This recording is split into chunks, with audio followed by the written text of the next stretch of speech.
আমি এখন চলে এসেছি মাছ কিনতে। তো এসে দেখছি পমফ্রেট মাছ রয়েছে। তো বাবুদাকে বললাম কত করে কিলো পমফ্রেট মাছটা, বললো 350 টাকা কিলো। তো আমি বললাম তাহলে 450 ওজন করে দিয়ে দাও। তো বাবুদা মাছটা ওজন করে রেখে দিল। আমি বললাম কেটে দাও, আমি মাছ বাজার থেকে একটু মাছ নিয়ে আসি, যেহেতু মায়ের জন্য এখানে মাছ ছিল না, মায়ের তো আলাদা মাছ কিনতে হবে। তো আমি মাছ বাজারে চলে এসেছি। এখানে এসে দেখলাম যে কই মাছ রয়েছে আর শিং মাছ রয়েছে। তো আমি মায়ের জন্য অল্প করে কই মাছ আর শিং মাছ নিয়ে নিলাম, যেহেতু মা অন্য কোনো মাছ খাবে না, চালানি মাছ তো চলবেই না, তারপরে বড় কোনো মাছ মা খায় না, সেই জন্য আমি এখানে কই মাছটা লাফাচ্ছে দেখলাম, সেই জন্য কই মাছ আর শিং মাছটাও বেশ ভালোই পেয়ে গেলাম। তো শিং মাছ আর কই মাছ দুটোই নিয়ে নিলাম। তো আমি এবার বাড়ি চলে এসেছি। আচ্ছা দেখো বাজার থেকে কী কী নিয়ে এসেছি।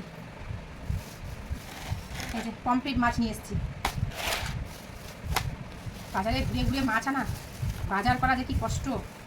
এই যে পমফ্রেট মাছ, এটাই পেলাম আজকে। এই যে পমফ্রেট মাছ নিয়ে এসেছি। আমার মেয়ে এবার এই মাছটা খেতে খুব ভালোবাসে, যেহেতু বেশি কাটা নেই, সেজন্য এই মাছটা আমার মেয়ে খুব ভালোবাসে খেতে, সেই জন্য পমফ্রেট মাছটা পেয়েছি, ওই জন্য এটা নিয়ে চলে এলাম। আর গাজর পেঁপে নিয়ে এসেছি, সবজি তো রয়েছে ঘরে, ওই জন্য আজকে আর সবজি বাজার বেশি করিনি, শুধু গাজর আর পেঁপেটা নিয়ে এসেছি মায়ের জন্য। এই যে পেঁপে বেশি করে এনে রেখে দিলাম পেঁপেটা। আর মায়ের জন্য মাছ নিয়ে এসেছি। মায়ের এনেছি আজকে কই মাছ আর শিং মাছ। খুঁজে খুঁজে এই কই মাছ আর শিং মাছ পেলাম একজনের কাছে, দিয়ে নিয়ে এলাম।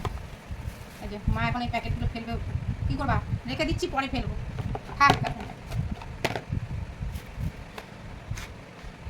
এই যে শিং মাছ এটা নিয়ে এসেছি, একটা বড় দেখে নিয়ে এসেছি শিং মাছ, দু ফালা করে দিয়েছে। আর কই মাছ নিয়ে এসেছি, যে কই মাছ এটা মায়ের জন্য, মা তো পমফ্রেট মাছ খাবে না, সেই জন্য আমি মায়ের জন্য কই আর শিং এই দুটো নিয়ে এসেছি, 2 রকম মাছ। আর ঘরে সবজি সবই রয়েছে, ওই জন্য আনিনি। তো পমফ্রেট আর শিং কই এগুলোই নিয়ে এসেছি, আর বেশি কিছু বাজার করিনি। প্রচণ্ড কষ্ট হচ্ছে রোদের মধ্যে ঘুরে ঘুরে বাজার করা, তারপর রান্না করা। যারা বাজার করে তারাই বোঝে কতটা কষ্ট। তো চলো এবার রেডি করতে হবে রান্নাবান্না।